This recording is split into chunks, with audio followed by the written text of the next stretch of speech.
All right. Hello, welcome. If you already saw in the chat, I put in what I put in there. I put in the antitrust compliance statement, so we're all in compliance with that. I'm just going to run through some quick committee business, and then we will get to Hillary Lopez for our presentation. A couple things I want to bring to your attention is, if you haven't seen it already, there are a lot of ARPA, that's the American Rescue Plan Act, discussions going on around the state, around the valley. This week is chock full of county stuff and apparently housing task force. So if you can make it out, we sent out a couple different things. James Maurer sent a flyer out, and then I sent out a Word document from Kevin that talks about what the workshops are for this week. There's one tonight at 6. There's one tomorrow at 11:30 that covers specifically affordable housing. And then there's also one on Thursday. The other thing I want to mention is, let me go find my email. Hold on. We'll make this available to you, but there is United Nations New Urban Agenda component grant. It's funded by the AIA Housing and Community Development Knowledge Community and the AIA Urban Agenda Task Force. They're going to award a single $5,000 grant. And you just have to submit a single PDF. Can't be any bigger than 8 megs. And there's a variety of information that it needs, the grant needs. And it's all due by the middle of August. So I will try to send that over to the committee member, or all the committee members later today. After this meeting, I'll try to leave that open so I don't forget about it. What else is in here? So it's pretty much the same thing that we discussed last month. There's nothing that's really changed for this, except that we're having the presentation today about how architects fit into the federal funding mix. Still looking for some interesting topic to talk about affordable housing for our AIA October membership meeting. So if you've read about something or heard of something that's particularly interesting, let's share that and then talk about whether or not that's a good fit for the AIA membership meeting in October. As far as I know, that's still going to be virtual. So that'll be cost-wise pretty inexpensive. Okay. So if there's nothing, anyone have anything else? Raise your hand or put something in the chat down there and I will pick it up. Okay. All right. So I'm going to say we're good, and I'm going to continue on. Oh, good. I'm much happier now. I see we've got many people on the call now. So tonight our presentation for the committee is going to be by Dr. Hillary Lopez. She's a senior associate at Praxis Consulting Group and has over 20 years of experience in affordable housing finance programs and policy. Dr. Lopez brings substantial public sector experience and expertise in federal housing programs to Praxis. In her current role, Hillary works with clients to structure and assemble public and private financing for affordable housing development and manages the due diligence process through financial closing. She has successfully closed financing on projects utilizing 4% or 9% low-income housing tax credits, tax-exempt bonds, federal home loan bank affordable housing program funds, home funds, state, national, a whole lot of funds. In addition to currently being part of Practice Consulting, Dr. Lopez has served as the Nevada, I'm trying not to read everything because it's really long. This is pretty impressive stuff. Served as the chief of housing programs for the state of Nevada Housing Division. And has done a ton of multifamily projects. So if it's okay with you, I'm just going to let you do all the talking, Hillary, because it's much more interesting and important, the things that you're talking about. Tonight, we're going to talk about how architects are part of this mix of crazy affordable housing funding spider webby stuff, right? Because it can be pretty confusing, and we can make and break the project with the developers. And so I asked her to come talk about, like, how do we fit in there? How do we make this work better? How do we make the projects better? And so that's where all of this came from. So Hillary, I'm going to turn it over to you if you want to take over and start your presentation, please. Perfect. Thank you. And thank you for having me. I'm excited actually to be here and talk with this group. It's a group that I'm not usually interacting with as much or talking with as much, but during affordable housing development, we interact continuously with the project architect, and a lot of times find that we're all kind of focused on our different components of the project and don't have a good sense of how all of the pieces fit together, or why it's important that different processes move within certain time frames or things like that. And so hopefully today I could maybe shed a little bit of light on that for this group, and then also learn from you about some of the items or issues that you've encountered or questions that you have, so that this way it helps me as well as I'm doing project management and moving projects forward.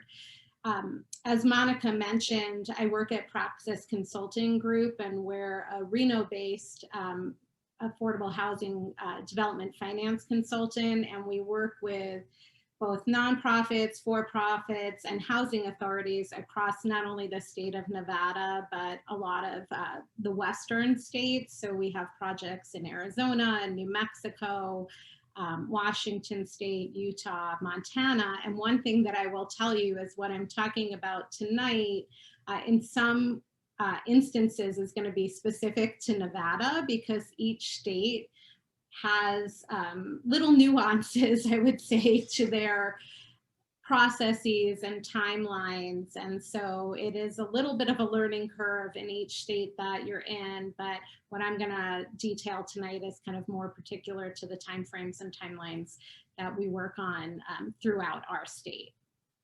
So with that, I will dive into it, and then do you want, Monica, for folks to ask questions during the presentation or after, go through the presentation and then do questions afterwards? Either way works for me. Let's go ahead and do the presentation first. I'll take down the questions. Okay. And we can answer them afterwards. How about that? Okay, perfect. Or unless there's something really striking in the middle of that we don't understand what you're talking about, maybe then I'll interrupt you and we can ask the question then. Okay, perfect. And I will try my best. I know that, like you, affordable housing developers have our own jargon, and sometimes we slip into it. So if there is an acronym or something that I use and you're unsure what that means, just feel free to ask as well. And I'm just trying to get this now to move forward. Okay. And, I didn't do as full a slide deck because I am hoping that we'll have time for questions and answers, but I wanted to try and cover kind of the main things to give you a sense of this process. And what I would say is, when you're involved in an affordable housing project, it's a long-term commitment and relationship. So, it's not a speed date, that is for sure. So I wanted to kind of give you a sense of the housing development timeline, and some of which then on the future slides, where the architect fits in and kind of what role we anticipate and information that we're looking for from the architect during these stages. So the first stage I would identify as conceptual design and applications. And this stage typically lasts anywhere from about 6 to 9 months. And this is really where we're working with our clients, the developers, to assemble really the financing through the application process. And so in Southern Nevada, for example, So in Southern Nevada, for example, if you're seeking home funds, that process is an annual process with Clark County, and it typically starts in the fourth quarter of the year, and you're submitting your application by the end of the year. So as part of that application, there's a conceptual design component that will be needed. And so that's where the development team first starts assembling and putting together kind of what this project will look like. We also typically are seeking other sources of subordinate financing or gap financing for these projects. And a lot of those applications will occur then in like March or April. And then the tax credit application for the 9% competitive round is due in May. So typically between about October and May is when we have this conceptual design and application process. From there, once we receive awards of the funding and ensure that the project's moving forward, we go into what's about a 6 to 9 month time period of pre-development of all of the work that needs to be done to get us to financial closing. So you could see before we even break ground, start any construction, it's anywhere from a year to 18 months that you've been working together as a team. Once the project closes on its financing, it moves towards construction and ultimately towards what we call placing in service. And that takes anywhere, depending on the project and the complexity and size of the project, from 12 to 24 months time frame. And then once that project placed in service, then we have requirements for stabilizing the project, converting financing from construction financing to conversion, and then closing out the project with proper reporting to ensure that it could ultimately receive all of the funds that it was awarded. And that takes anywhere from a 3 to 6 month time frame. So again, just in terms of this relationship, it could be anywhere from about 2 years to 3 years, and there are roles for the architect to play during all of these phases. So it really is a team effort, and other players on the team are, for example, myself, who's the development finance consultant. We also do project management through this entire period. So we're trying to basically oversee all of the different components and make sure that everything's moving forward. The architect, the civil engineer, the developer, the contractor, the lender, the investor, any of the city or county staff that's part of it. So it's a large group that's assembled and that works together really to make sure that these projects stay on track, stay within budget, and ultimately come to fruition.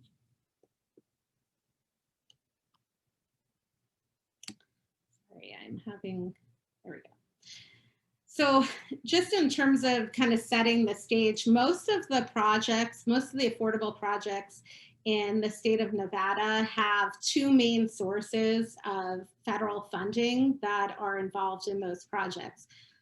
One is the low-income housing tax credit. So the tax credit is a program that's codified in the Internal Revenue Code, Section 42. So sometimes you may hear it referred to as a Section 42 project or Section 42 funding. That's the same as the low-income housing tax credit, or LIHTC, as we also call it.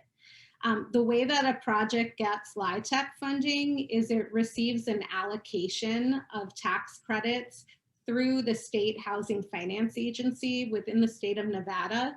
That is the Nevada Housing Division. Within other states, it might be, for example, in New Mexico, it's the New Mexico Mortgage Finance Authority. In California, it's TCAC. So each state has a state housing finance agency that's going to be allocating these credits. And the way that they allocate the credits is through what's called their Qualified Allocation Plan, or QAP.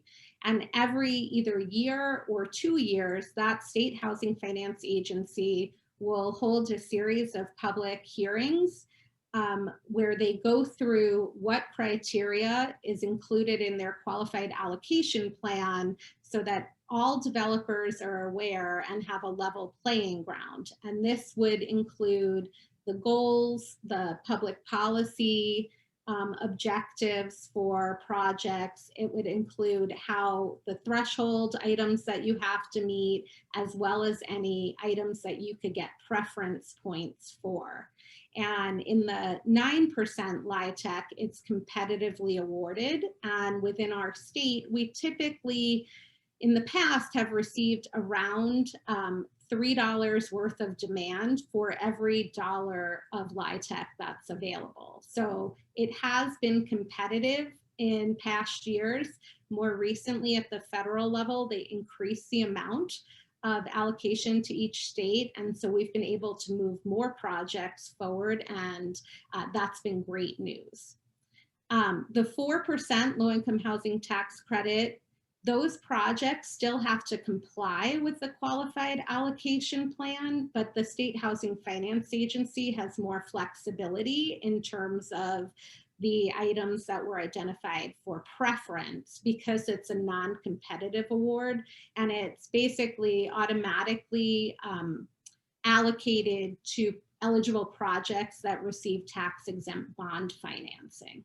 And the way that the LIHTC works is basically I would get, for example, a reservation of $1 million from the Nevada Housing Division for my project.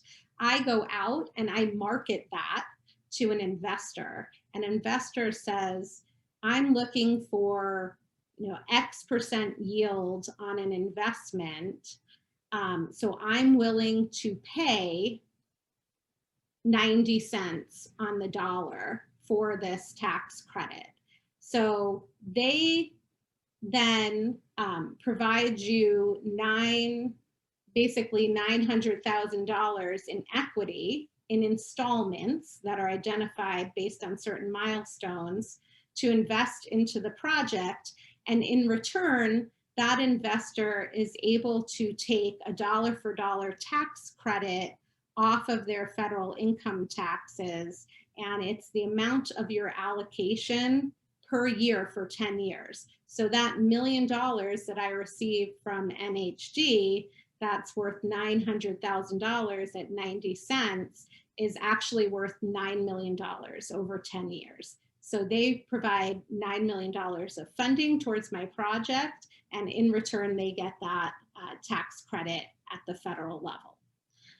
The other main source of federal funding is the Home Investment Partnership Program, or HOME funds, and these are allocated through the U.S. Department of Housing and Urban Development, and those funds are provided through the state to balance of county areas, and then within Clark County, the county has an allocation of home funds, as well as the entitlement jurisdictions, which are Henderson, City of Las Vegas, and then North Las Vegas also receives home funds. And these funds are competitively awarded to projects that meet certain requirements based on policy objectives for those local jurisdictions.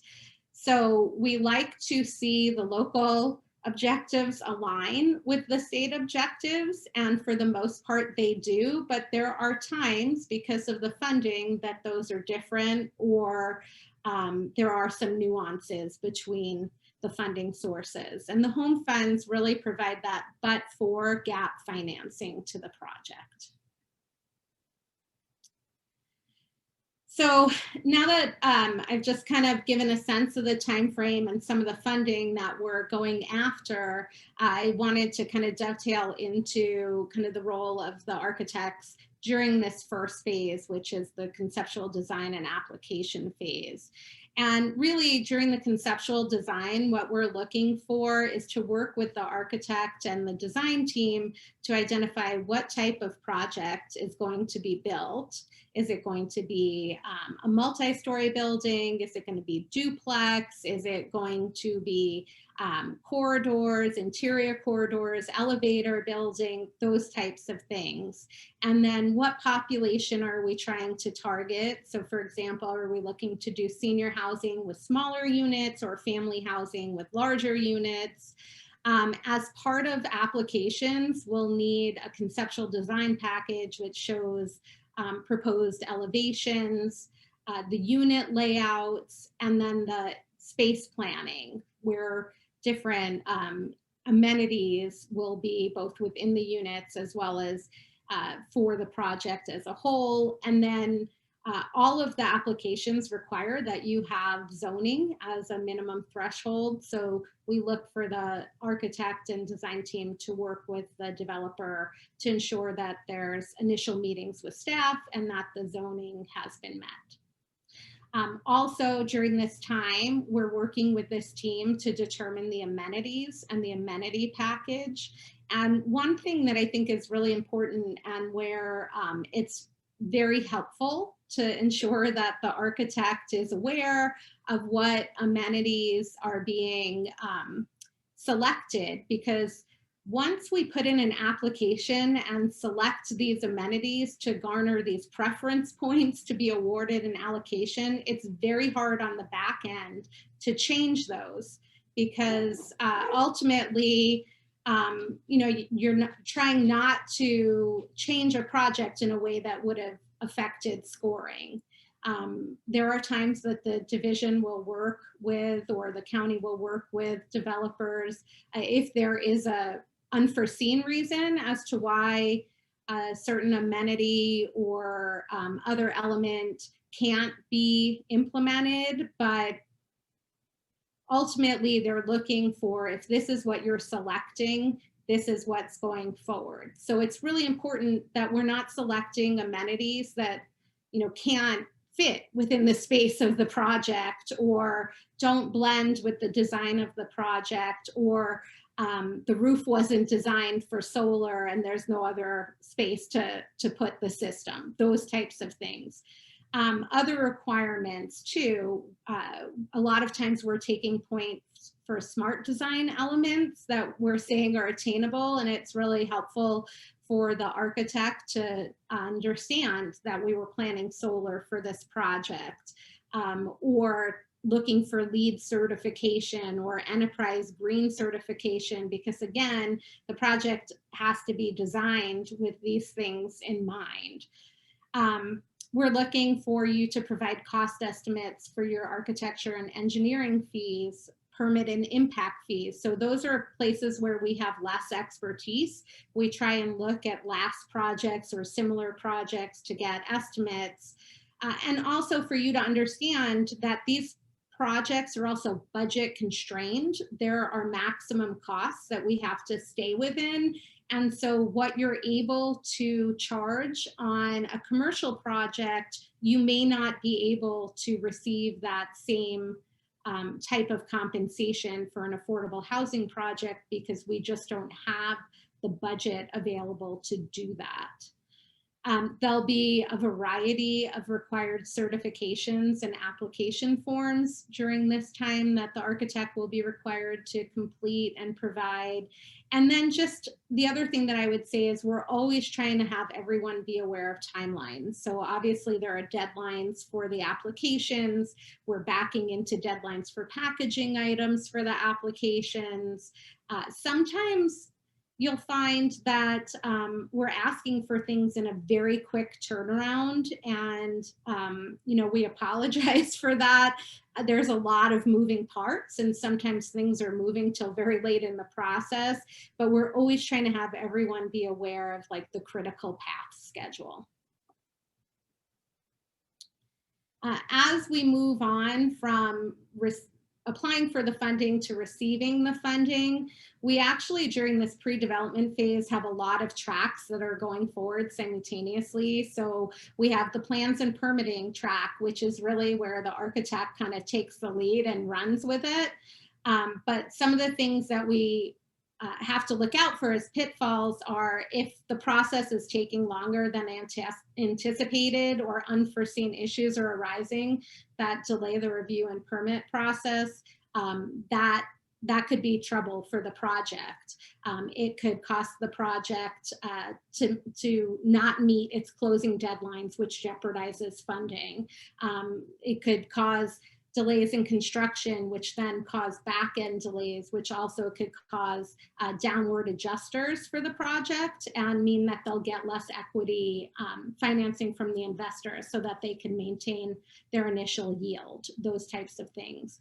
The GC selection and plan and cost review is going on at this time, and if costs are coming in higher than anticipated, this is where we're looking to the architect to sit with the team and come up with some redesign or value engineering that might be needed. My group is taking the lead on investor and lender selection.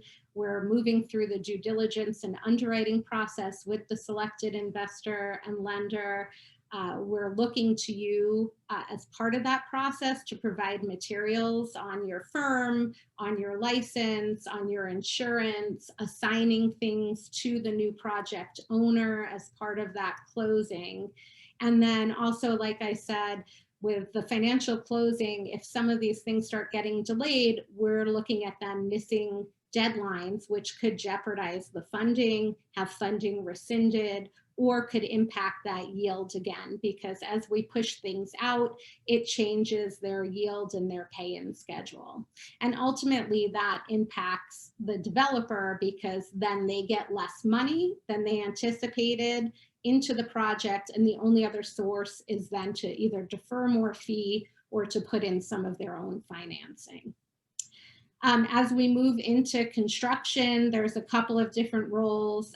One, we're really looking at the architect to keep the contractor on schedule, and also to alert us if there's delays or changes that are forthcoming, and let us know that as early as possible, because again, those delays could result in financial impacts to the developer.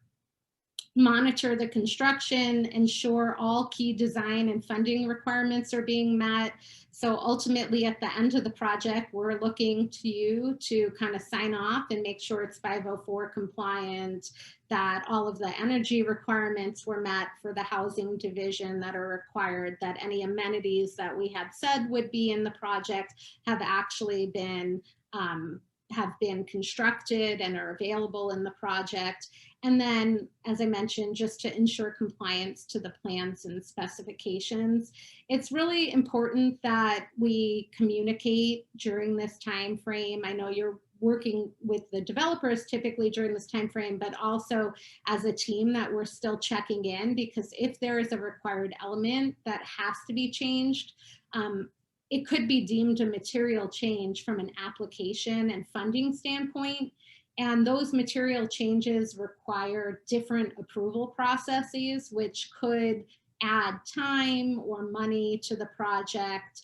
And if we don't get them approved on the front end, then could add even more time and money on the back end to the project. So again, very important that everyone stays in communication as a team as a whole, so that everyone's aware of kind of these different moving parts. Finally, as we get to the end of the project, then after the project places in service, we're looking to do project closeout to stabilize the project, and then do project closeout. And during this time, what we're working with the architecture team on is really completing all of the forms and certifications that are required for the funder sign off and for final funding installments. So as part of this, you'll see we'll be coming to you for you to certify that we've met substantial completion. If there are any LIHTC certifications that are needed for you to complete those. One of the big areas where we see a lot of miscommunication is actually on the square footage of the units and on the project. And we always need to certify with NHD the square footage. And a lot of times we see that there's a disconnect between the plan set and what property management provides us. So working with the development team again to make sure that those square footages are correct, to make sure that the property managers understand if it's a multi-building project, which is building 1, which is building 2, which is building 3, that they have some kind of site plan. So that that conforms with what they're providing to the housing division and what has been provided previously, those types of things. The Section 504 certifications, like I mentioned. And then an important one is the final invoices for services, because once we do final funding on the project and close out funding, if there's an invoice or other thing that's left behind, unfortunately, there's no project budget. And so the developer would have to pay for that out of another source, which is typically their own funds. We're looking for the architecture team to ensure that the owner has the required warranties and an O&M plan, and then to be aware of any remaining deadlines and impacts of delays. So a lot of times when we're moving through this stage, again, there's different milestones that have to be met to get that next equity installment. And so if we can't provide the substantial completion form, or we can't confirm the square footage, that could delay that equity installment being received. And so as that pushes out that equity installment, then it could either cause the construction interest to increase. We may not be able to convert from the construction financing to permanent financing. So there are a lot of, again, pieces at this point in the project that we're trying to pull together to make sure that we hit those deadlines so that there's no impacts.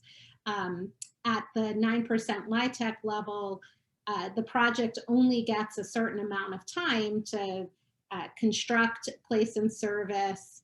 And so we're making sure that we're meeting all of those timeframes and not pushing up against any of those as well, so that the project doesn't lose its funding or the funding's not rescinded, those types of things. So again, I come back to the fact that it's really important to have that continued communication so that everyone is aware of these components. And what we try and do on the front end is put out a critical path schedule that not only includes the architecture and design and the construction, but these other components as well on the front and back end, so that everyone is aware of what those time frames are and those time constraints are, and has that sense from the beginning of the project of what it's going to take for all of us to get to the end, and then have the project meet all of its requirements so that it can be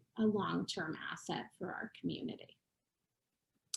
And with that, I've probably talked longer than I was supposed to, so I apologize, but Monica, I'm happy to take any questions. Fantastic. Thanks, Hillary. Oops, running into my own desk. Thanks so much. I appreciate that. Yeah, we got a couple questions.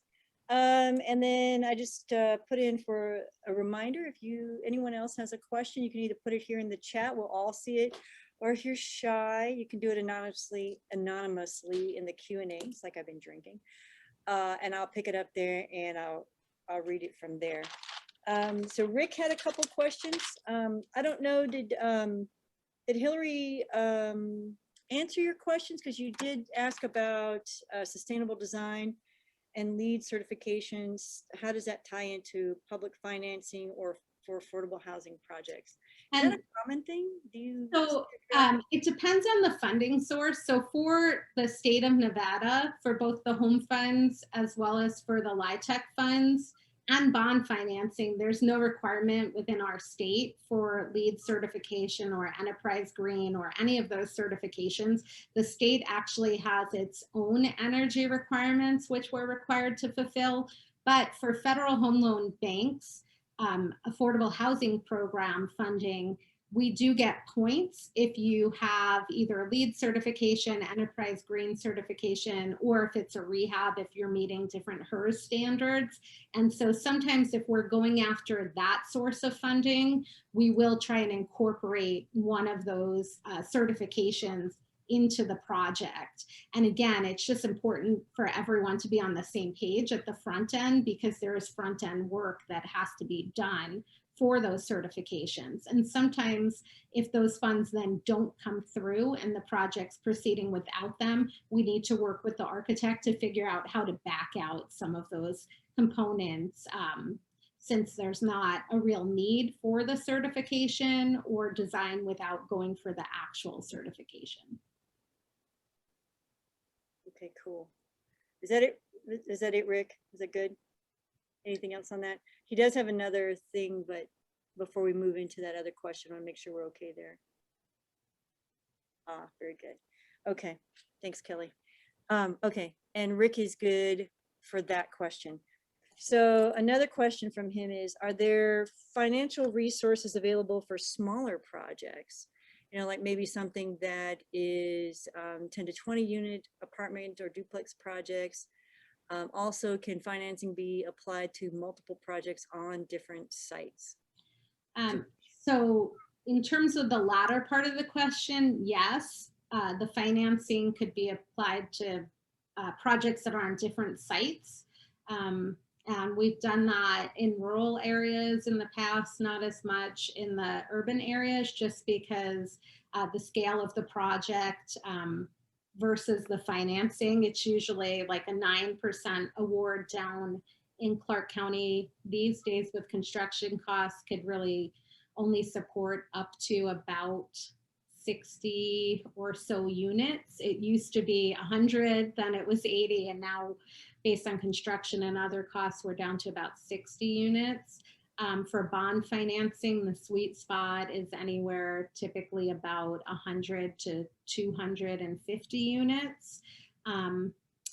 For the smaller scale, that's where we don't have like a really available source, just because it would be the home funds, but we don't get enough home funds within the state of Nevada and in Clark County to fully fund that that size project with home funds. And so that's been actually part of the discussion we've been having about the ARPA funds and whether or not there could be some ARPA funds that could be allocated specifically to try and address the need for preserving smaller scale affordable housing, either within the urban areas and in the rurals as well. Did I miss that? What's the ARPA funds? Those are the American Rescue Plan funds. Oh, okay. That's what we're calling this. I'm spelling it all out and you're calling it ARPA. Okay. ARPA. It's like my new dog's name or something. Okay, got it. All right. Looking through. Okay. I had a question. I think I may have emailed you this, or maybe we talked about it a little bit before. Was can you do design build projects and still get funding for this? Because there was a City of Las Vegas SOQ that came out recently, and it was kind of like that. Yeah, so we have done design build projects in the past, and part of what's helpful about that is then as you're going along, obviously you're continuously checking those costs, and hopefully by the time you get to the end, then those costs should be reasonable and attainable, both for the contractor as well as the project. So we have done design build on projects. You can do a project that way. A lot of times we have the architect and we're working with the architect, and then we go out to bid for the GC separately, but we've done it both ways. Hillary, can you stop sharing your screen? Oh, yes. Sorry. Nope, no problem. Okay. Let me see. I'm just trying to get it to come up. Ah, there we go. Hang on a second. I got another question. Thank you, Eric. Okay. As architects, we've been told that construction duration is limited to 365 days due to funding streams, although this is not always realistic due to project scope. Can you shed some light on this? If this constraint is real, what are some workarounds? Yeah, and so like I mentioned, with tax credit projects, for example, you get 2 calendar years, basically from the start of your project to placing in service, but not all of that is for construction. So a lot of times we're not closing on the financing for these projects until sometime in kind of early spring to the summer time frame. So say the first like 4 to 6 months of the year is not used for construction. And then for 12 to 15 months of construction, then you're looking at going into kind of fall of anywhere from late summer to fall of the next year. And then there's lease up requirements that you have as well, depending upon your project and the investor. And so that's why typically we're trying to keep construction within that kind of time frame.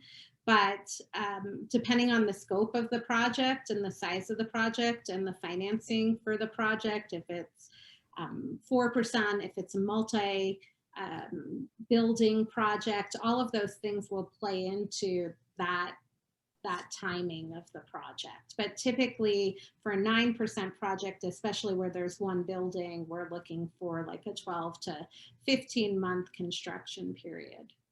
So what I think I understand is that that it's going to be a 12-month project.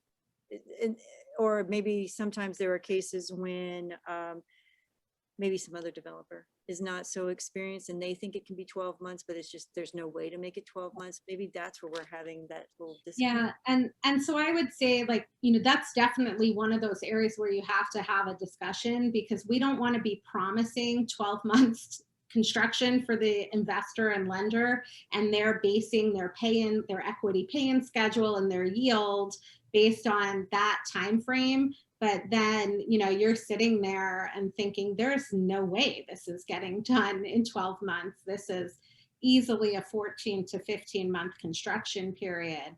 Then that's where that dialogue becomes important, so that we could adjust, in my case, for example, my financial model, so that as it's being underwritten by the investor and lender, they have a better sense of what's realistic for construction for this project, how that's going to impact the equity pay-in schedule, when the construction loan is actually going to be repaid for the interest reserve, and those types of things.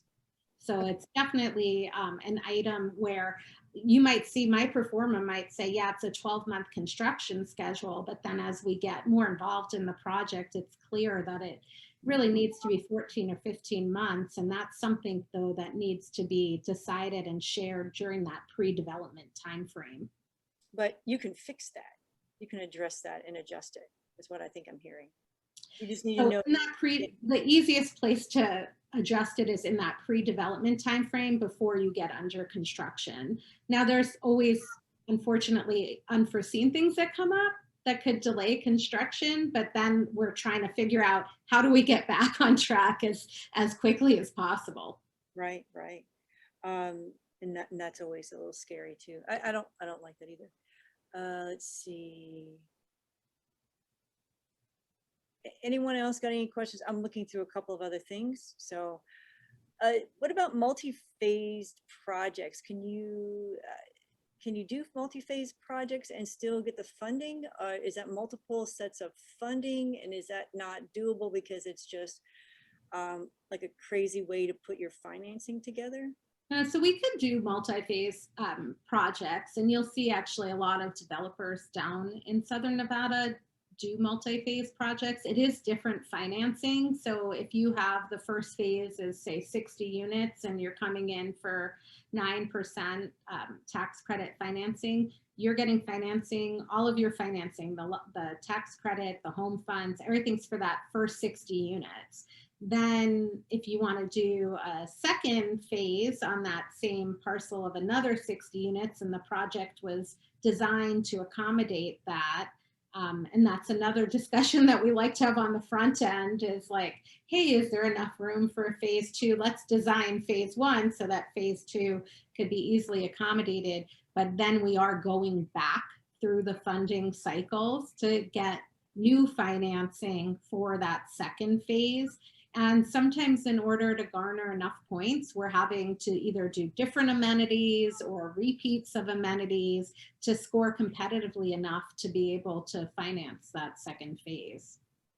So an amenity that you might duplicate could be as simple as solar, but it wouldn't be something other crazy like another, I don't know, community center or something. Right. So you're trying to do it so that you're not doing another community center. You get like half points for some of those types of amenities that will be shared, But in order to garner enough points, phase one maybe it had a library and you're going to do another library in this phase of the building, or instead of doing a library, you'd do a gym in this phase of the building so that you could get enough points to still be competitive through the cycle.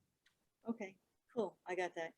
And then something the phrase I really hate is value engineering. That doesn't ever seem like it's very valuable. We've all spent way too much money trying to revise what it is that we thought we were going to be able to build in the first place.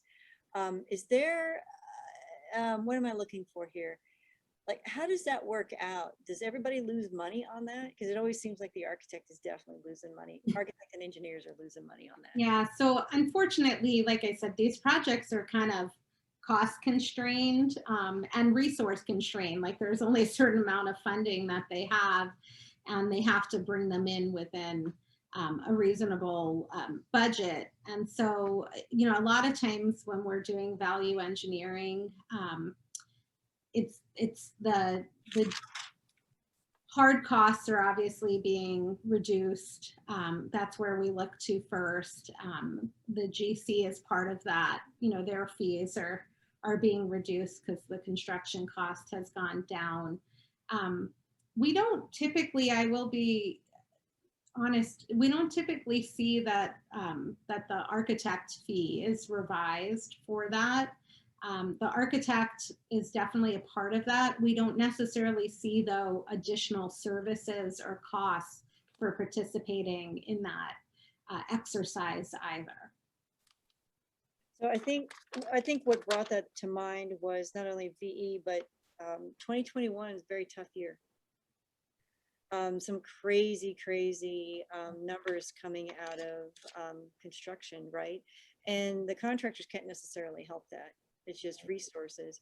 And so how are you working around that? So like, for example, I will tell you, I'm working on a project right now in Southern Nevada, and it's been a challenge. We actually had to, and Monica, I think you're aware of this project because you're on the CDAC, but we did have to go to the county and request additional funds for the project. We had to go back to the housing division and request additional tax credits for the project.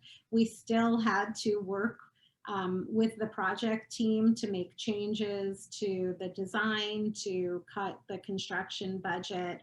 We did get a little bit of good news the other day that lumber prices have come down, and therefore our lumber bid was adjusted, and so that was definitely welcome news and helpful. But this is a project where we've had to get extensions to closing because of those types of delays on the front end, and where it's really taken the whole team to figure out, okay, what can we do to try and make this project viable and move forward while still providing like a long-term quality project that everyone is really proud of and really helps our residents. And so I think we ultimately have gotten there, and so that's great news. And we just are scrappy. I think that these development teams are scrappy, and we just figure out a way to get there. So. Well, you kind of have to be. It's yeah. Okay. If anyone have any other questions before we end, because it's 5 minutes till 6. I want to make sure that we get everybody in and don't keep Hillary like all night. Well, thank you again for having me. I'm so pleased you could do this. I really am. Oh. It's very confusing. It really is. And like where we come into this, and where we can jeopardize the project, and where we can help it. And I was also very pleased to know that you can have a multi-phased project. It's just, you've got to look at how do you multi-finance that, I guess. Right. Yes. Which is interesting. And then also for small projects. Yeah, I Those are definitely I think the those are small really, projects, hopefully we could direct some, at least make a recommendation for some American Rescue Plan funds right? for So those. tomorrow, tonight is, I just got a reminder. Tonight is, hold please. Tonight, the county is doing the hardest hit for communities. I think it's a community for the, what did you call it? ARPA funds. Mhm. And then tomorrow, of course, is affordable housing. So if you are able to take some time off, a really long lunch at 11:30 tomorrow at Grand Central Parkway at the County Commissioner Chambers is where they're going to have the discussion. I guess it's an open forum about affordable housing and how the ARPA funds could be applied to that from the county's point of view. So if there's nothing else, I see no other questions, nothing in the chat and nothing in the Q&A. I'm going to just say thanks a lot, Hillary. I appreciate Thank you you. I hope joining to us. be Talking working about, with some of you on future projects. So, me too. Me too. okay. It's Have a been great great. Thank you. Thank you everyone for joining. Sorry about the confusion on the link. We will get that. Now I know why we had a little bit of a problem with that. So we'll try to remedy that for next time. The next meeting we're having is not a panel discussion. So you should be able to use the link that's in your calendar appointment. But when we have the panelists or the presentations, we'll have a totally separate link. So sorry about that. We'll straighten that out next time. Thanks again, Hillary. Appreciate it. Have a good night. Have a good night, everyone. See you.